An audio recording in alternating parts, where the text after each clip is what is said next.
Everyone, welcome back to my channel. তো আজকে আমি আঁকবো হচ্ছে ডোরেমন, কারণ গিফটের জন্য ডোরেমনটা লাগতো, তাই জন্য ডোরেমন আঁকবো। তো চলো দেখে নিই ডোরেমনটা কেমন হয়, কারণ আমি অনেকদিন পেন্সিলের স্কেচ বলো বা ফিগার মোটিভ আঁকি না, আর আমি ওইটা আঁকতে আমার একটু অসুবিধাই হয়।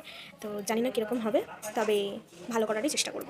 তো ফুল ভিডিওটা দেখো, আর দেখে অবশ্যই জানিও তোমাদের কেমন লাগলো।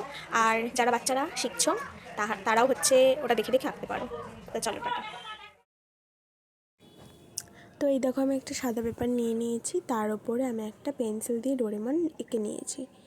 তো এটা আমি প্রথম ট্রাই করেছিলাম, যার কারণে কি হলো, এটার মুখটা একটু লম্বা হয়ে গেছে, কারণ এটা পুরোটাই একদম হাত দিয়েই করা, মানে হাতেই আঁকা, যার জন্য মুখটা কেমন একটা লম্বা হয়ে গেছে।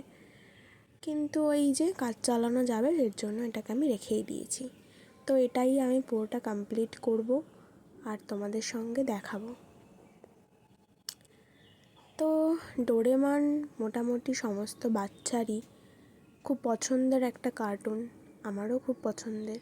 সত্যি আমাদের লাইফে যদি একটা এরম ডোরেমন থাকতো, কী যে ভালো হতো, হয়তো লাইফটা অন্যরকম হতে পারতো। বাট ওই যে হবে না বলেই তো ও আসলে আমাদের লাইফে নেই।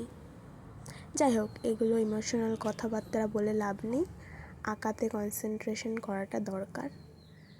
তো যাই হোক, হাত দিয়ে এঁকেছিলাম বলে একটু তেড়া বেঁকাও হয়েছে, কিছু মনে করো না।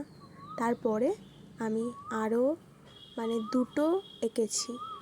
তো এটাকে আমি প্রথমে তুলি দিয়েই হাইলাইটটা করছিলাম, কিন্তু তুলি দিয়ে হাইলাইটটা একদম ভালো হচ্ছিল না, কোথাও মোটা কালি পড়ছিল, কোথাও সরু কালি, যার কারণে পরে আমি মার্কার দিয়ে বাকি যে দুটো করেছি সেটাতে হচ্ছে আমি মার্কার দিয়ে করেছিলাম। তো এই যে আর একটা করেছিলাম, আর এইটা হচ্ছে লাস্ট। কেমন লাগলো অবশ্যই জানিও। চলো টাটা।